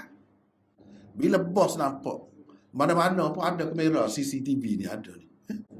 Dia tak ada sekali pun di dalam bilik dia pun yang apa tu kita buat kerja ke tidak. Kalau kita kena CCTV lah. Kalau kita baru nampak. Hebat juga manusia biasa ni pun dia buat tu habui. Duduk mana-mana pun boleh nampak. Duduk dalam bangunan lain pun boleh nampak. Dalam bilik lain pun boleh nampak dalam bilik lain. Segala lorong pun nampak.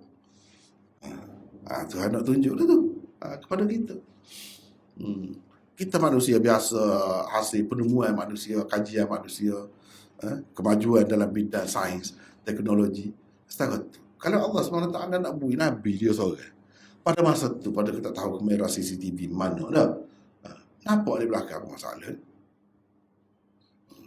Kita manusia biasa ni boleh buat alat, boleh orang nampak. Bukan kita saja nampak, orang lain boleh nampak. Usah kali belakang, lorong orang hotel kan, orang hotel. Kenapa? Lorong-lorong. Begitu. Kenapa yang bagi nampak tu? Nak ceritanya benda tu penting. Tidak main-main. Jadi, tasbiyatus suf, membetulkan saf ni, tugas imam ni, kalau saf tu tak betul, kalau saf tu betul, dah tak payahlah. Kalau tak betul, katalah ada kemungkinan itu. Setengah-setengah orang dia kata ini termasuk dalam sunat yang dilakukan sebelum sembahyang. Orang betul dah kata betul ke tak kira. Tidak gitu. Tidak gitu. Setengah-setengah orang tak faham ni. Makmum sebelah dia. Seorang yang makmum di belakang. Betulkan saf, kata dia. Tak payah kata lah tu. Ni kalau saf banyak. Kalau kita tengok ada dua orang di belakang kita, betul dah dia. Tak payah kata lah. Kata tu, sekiranya ada kemungkinan tak betul sebab ramai. Dah kalau kita nampak dah dapat kesos satu sah, dua orang, tiga orang, dah betul dah, tak payah kata dah. Jadi kata tu perlu tu apabila ada kemungkinan tadi. Setengah-setengah orang tu dia terlalu strict sangat. Dia ingat dah ni sunnah Nabi, dah ikut sunnah sangat dah. Kita kata lah walaupun orang tu betul dah. Tidak gitu. Itu salah faham. Hafiz Ibn Hajar berkata, sabda Nabi SAW ini mengisyaratkan kepada sebab kenapa baginda menyuruh mereka membetul, meluruskan dan berapat-rapat dalam saf. Sebabnya ialah kerana aku memang tahu dan nampak sebahagian daripada kamu menyalahi arahanku itu. Sebab tu Nabi nampak, sebab tu dia tegur. Sebab dia nampak. Lepas tu Nabi nampak sama ke lagu ni? Setiap masa? Dah. Ketika Allah SWT nak bagi nampak, terutamanya adalah semaya dia nampak, dia sebut. Ketika tu nampak. Ketika lain dah. Ulama bahas panjang sini ni. Tapi kita sebab panjang lain dah tadi, dah tak ada masa dah. Ulama bahas panjang juga sini kalau kita nak dia bincang panjang lah. Tapi tak apa, oleh kerana hadis ni akan banyak kali lagi berulang. Banyak kali, bukan sini saja, tempat lain banyak lagi. Kita akan jumpa pula. InsyaAllah kita akan bahas sana lah. Misalnya, apa bukti Nabi tak tahu? Nabi tak pernah Nabi kata, aku tak tahu alik dinding ni kan. Ada ketika dia tak tahu. Tuhan tak bagi tahu. Tuhan bagi tahu, dia tahu lah. Ada ketikanya puak-puak munafik kata, Muhammad dulu tahu, dia tahu. Begini-gini. Cerita anak akhirat lah, cerita gaib dia tahu. Dah, dia gaib begini-begini. Tu pernah untuk Nabi sekali hilang, dia tak tahu duduk mana. Untuk Nabi sekali. Tengok pakat duduk nganyi dia. Nabi kata, memanglah aku tak tahu kalau Tuhan tak bagi tahu. Dia Tuhan bagi tahu dah, kata dia. Untuk tadi. Untuk tu duduk sini, kata dia. Apa dia tak gelik? Tali dia lekat dekat satu pokok tu, kata dia. Oleh apa pergi cari-cari memang ada sungguh. Betul boleh ya. Ha. Tapi dia kata aku tak tahu semua kecuali hak Tuhan beritahu kata dia. Ha Tuhan beritahu dalam ni kata dia. Ha baru beritahu kata dia. Ha unta tu duduk sini. Kaget tu keadaannya. Jadi ni pula betul juga. Ni pula betul. Jangan kita ingat Nabi tahu segala perkara gaib. Dah tahu segala perkara gaib ni Allah sahaja. Apa yang gitu tu Tuhan tidak beritahu tu. Nak suruh kita sedarlah Nabi Muhammad ni lebih setara mana. Hebat setara mana. Dia orang. Dia bukan Tuhan. Tak boleh kamu angkat dia sampai ke peringkat Tuhan.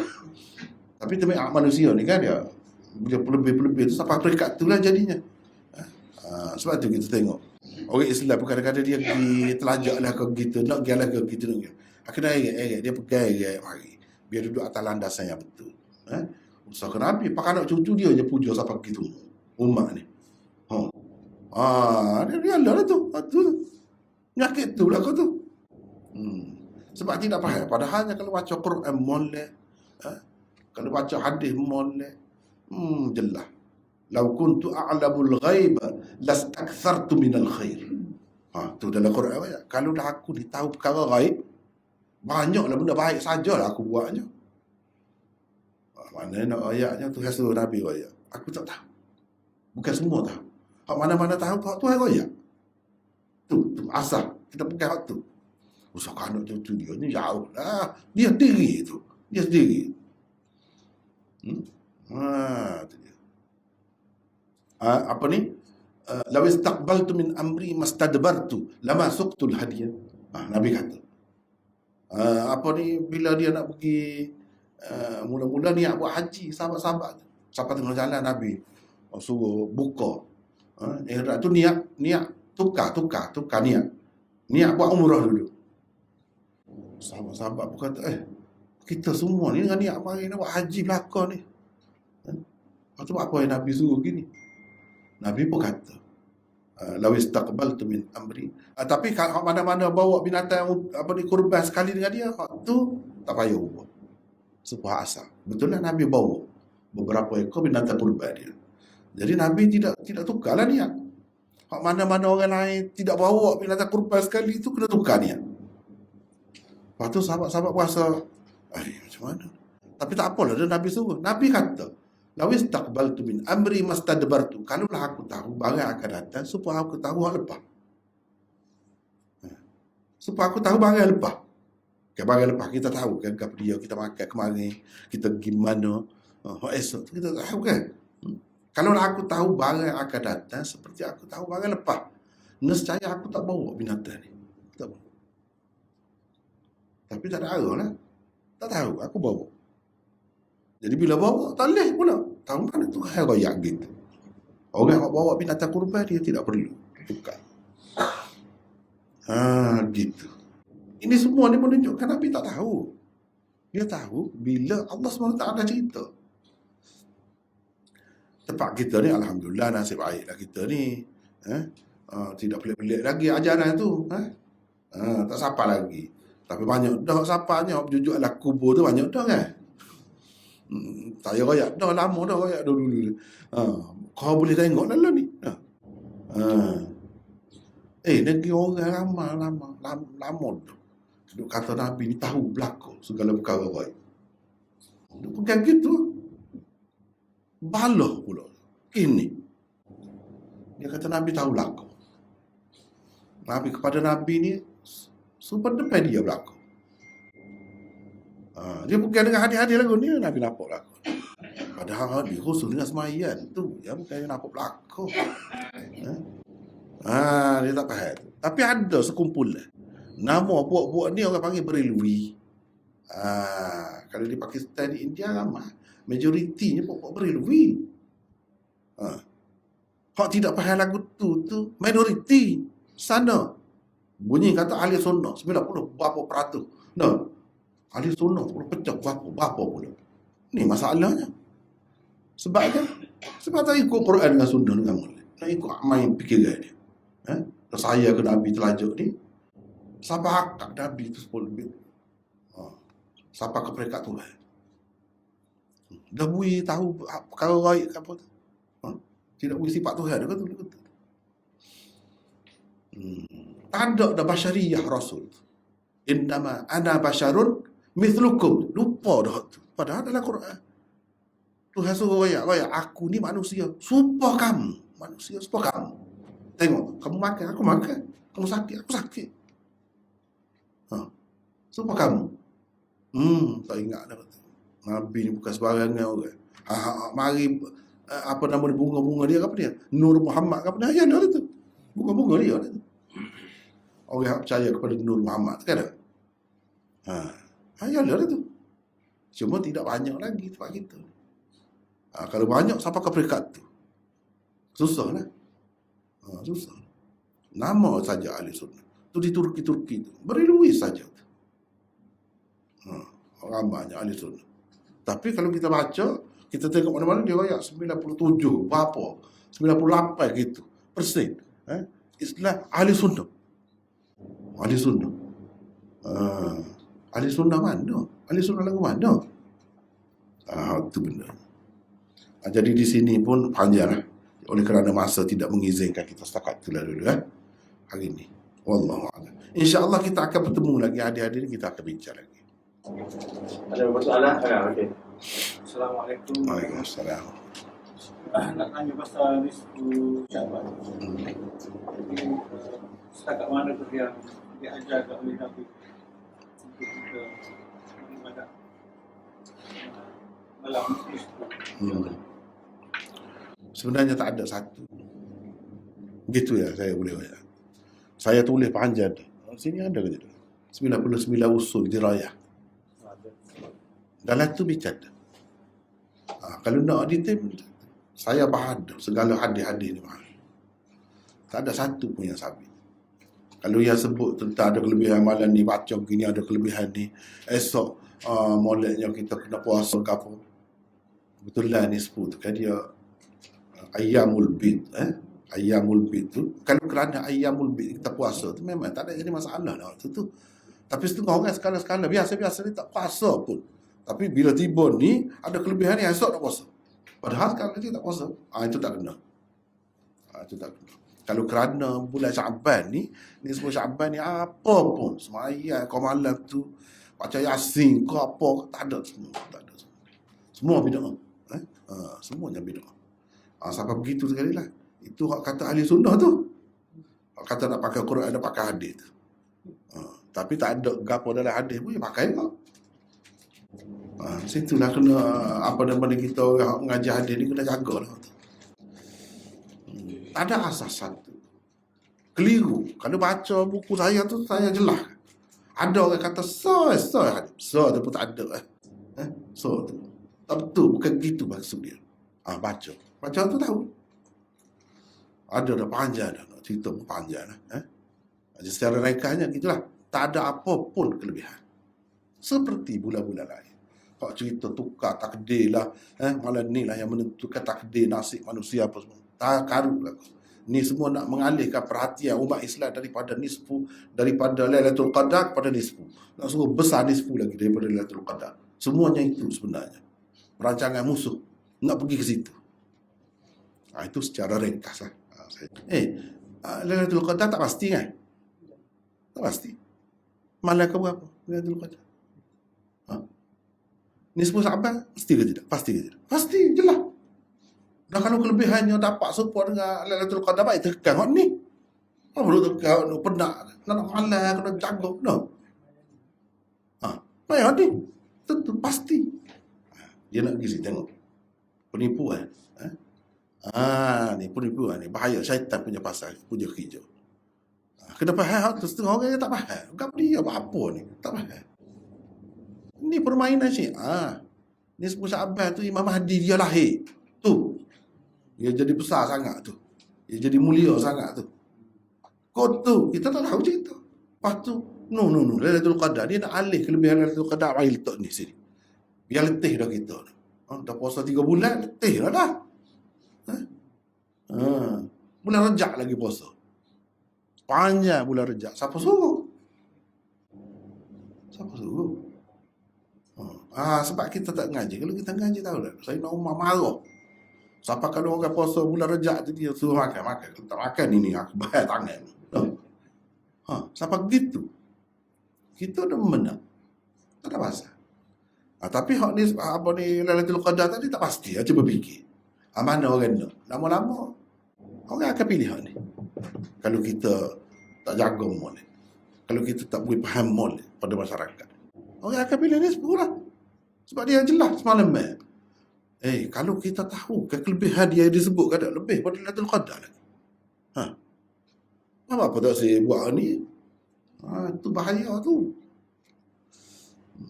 Kita beragama ni bukan kerana benda tu tak ikut Nabi royak, dalam Quran royak. Baik. Ada lagi? Assalamualaikum. Waalaikumsalam. Hari Jumaat kita azan 2 kali. Yang kita tahunya dalam Masjid Usman. Dan zaman Nabi azan sekali lah. Bila waktu Zuhur masuk, Nabi naik ke azan imam, baru azan Zuhur dikumandangkan.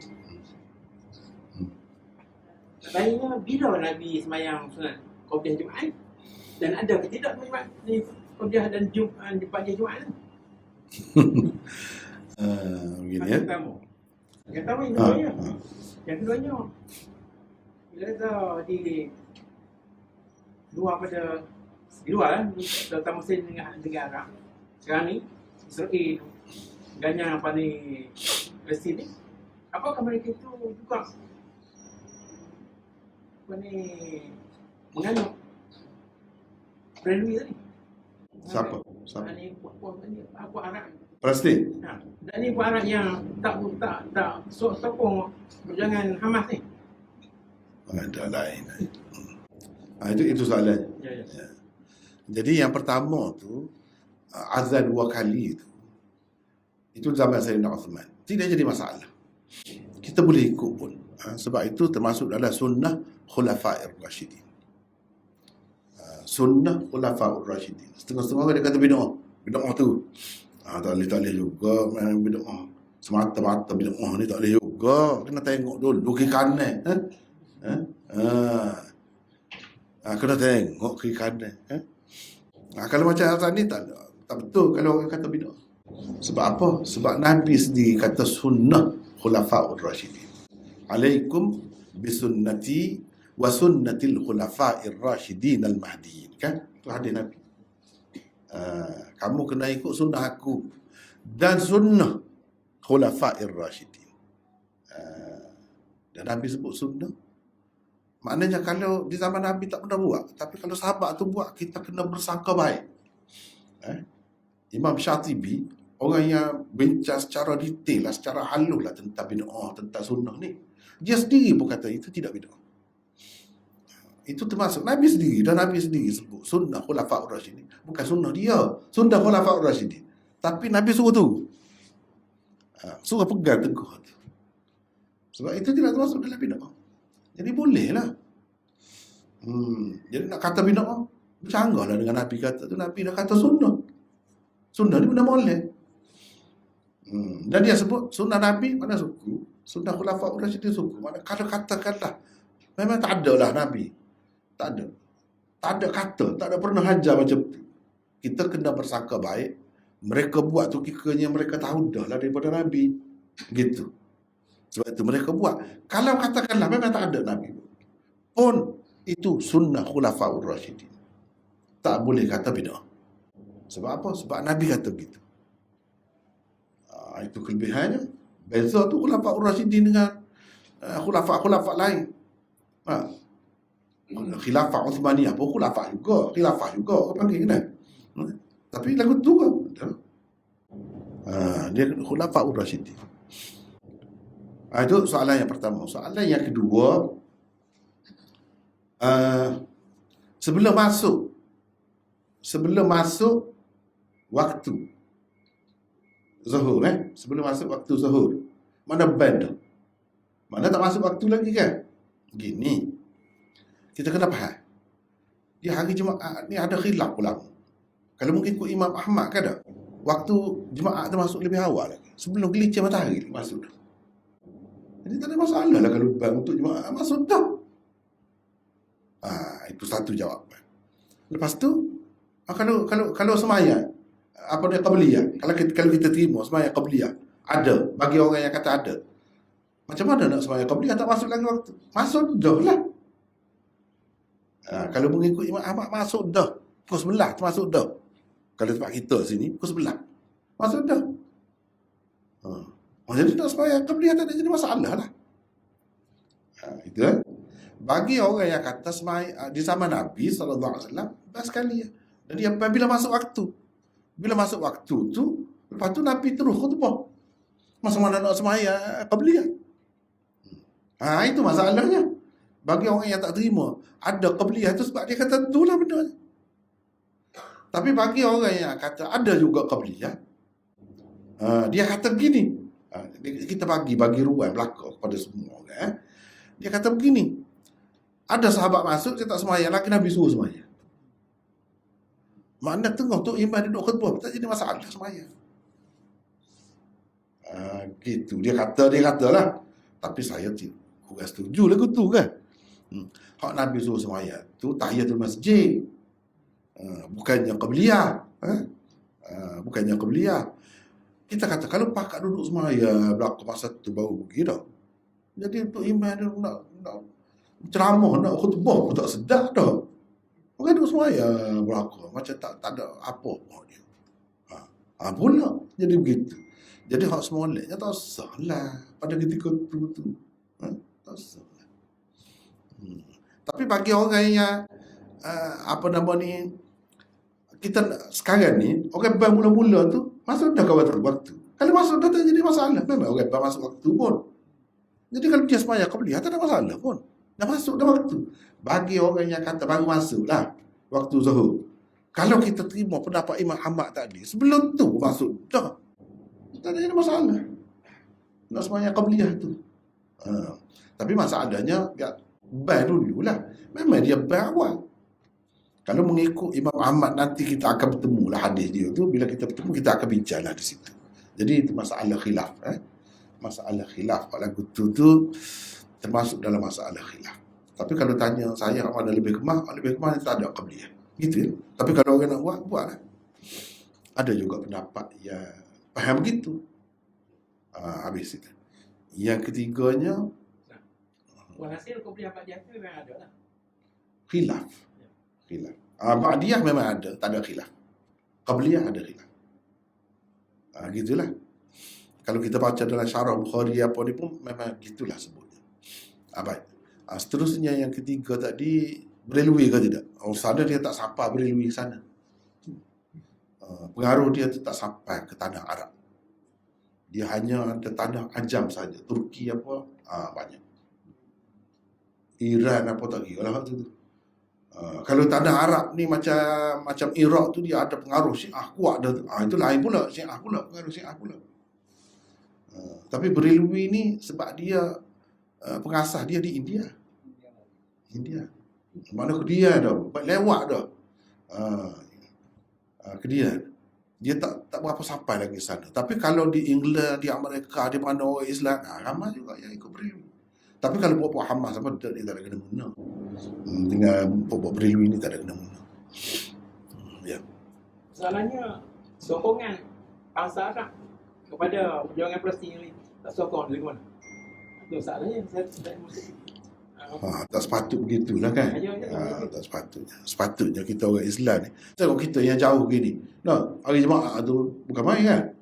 Sampai sekarang ni masih lagi duduk qunut nazilah kan. Jadi sepatutnya mereka tu lebih kuat politik daripada agama lagi kan jadi.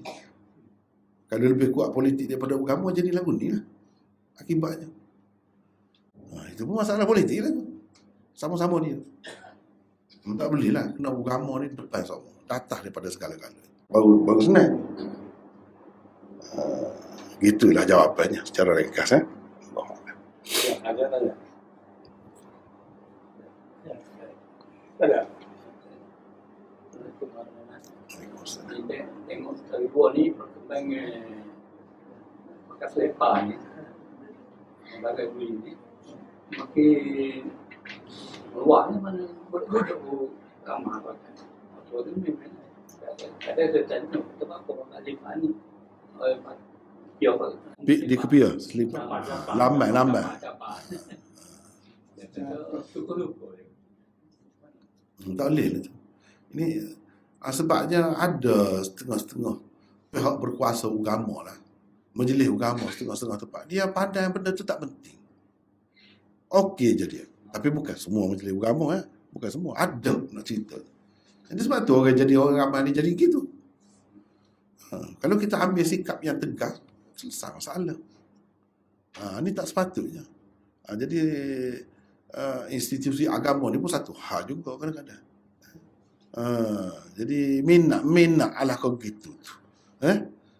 Alah kau orang duduk sebut sesak, orang duduk sebut gini-gini pelik-pelik pun dia kata boleh semacam setengah-setengah. Bukan semua. Setengah-setengah.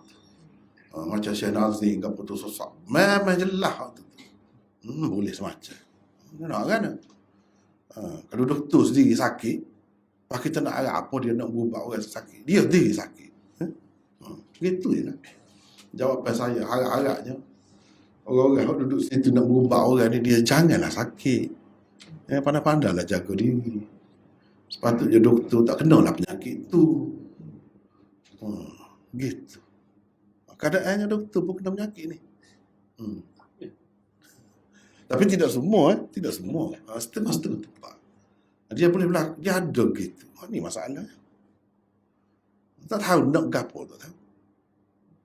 Nak jaga hati siapa, nak ambil hati siapa, tak tahu. Adalah tu, adalah dunia lah, gitu lah. Sebenarnya dunia. Dunia. Kerana dunia ni, manusia ni boleh jual agama pun boleh. Boleh berlaku gitu. Kalau dalam Quran sebut dah gitu. Jadi kita tak usah masuk dalam waktu. Kena halal, kena sekat. Jangan dibiarkan begitu. Sebab dia membawa kepada banyak perkara yang tidak molek lah. Wallah. Ada satu yang mungkin yang akhir pada saya sendiri ya. Ya. Mungkin anda dah tanya dah sebelum pada ni tentang kepentingan solat hajat. Macam mana? Solat hajat. Yalah, kalau kita ambil pendapat khilaf-khilaf, ada dah yang buat lah, tak apa dah. Tapi apa kita sebut tadi, tak perlulah pergi jajak. Baru ni saya sebut dah, jadi dah tanya, jadi kena sebut pula lah. Dah, orang bunuh diri atas jambatan, kita pergi semayang situ dah. Pak kalau orang bunuh diri atas bangunan, lagu mana pergi semayang situ pun dah kau. Pak kalau orang bunuh diri ni banyak mati di tengah jalan, kau aksiden pun nak pergi semayang situ. Tak perlu macam tu. Kalau nak semayang tu lagi lah, boleh lagi lah. Masih ada lagi lah pendapat.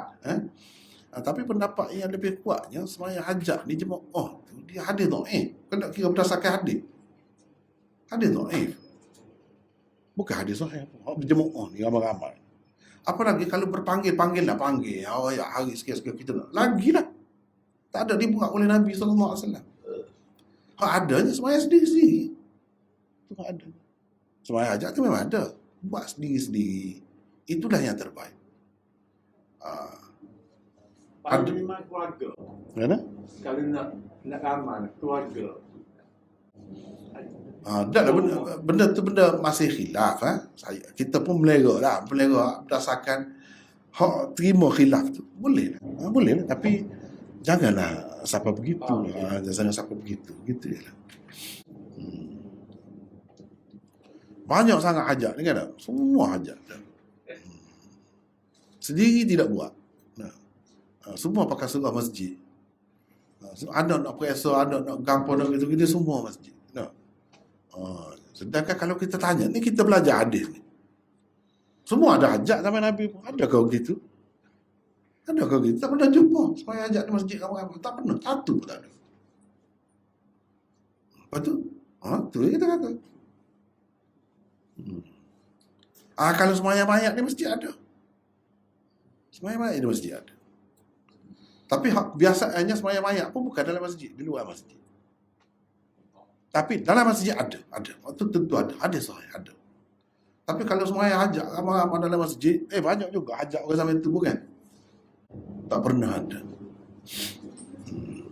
Gitu. Kalau kita betul-betul nak ikut cara Nabi, itu lah. Cuma kalau khilaf-khilaf itu pandangan ulama, kesimpulan yang mereka buat. Sekadar tadi lah. Yang kita sebelum ni kan kita dah berjumpa dah Nabi pergi ke rumah sahabat tu, dia minta Nabi, dia tak boleh pergi masjid kan. Dia minta Nabi pergi semaya rumah dia nak buat tempat semaya di rumah dia. Nabi pun pergilah. Mana kamu nak aku semaya? Sini. Lepas tu dia ikut alik belakang tu. Itulah paling bagus hadis. Paling bagus, paling sahih kalau nak kata untuk semaya hajat jemaah ni, itulah kalau ada. Tapi tak jelas juga, dia tak sebut semaya tu semaya hajat. Cumanya hajat sahabat tu nak ajak Nabi pergi untuk semaya tu sebagai tempat dia semaya dalam masa-masa dia tak boleh pergi masjid. Kira-kiranya hajat lah tu. Itu je kesimpulan daripada situ je ulama ambil. Paling baik tu. Yang lain tidak ada. Begitulah secara ringkas.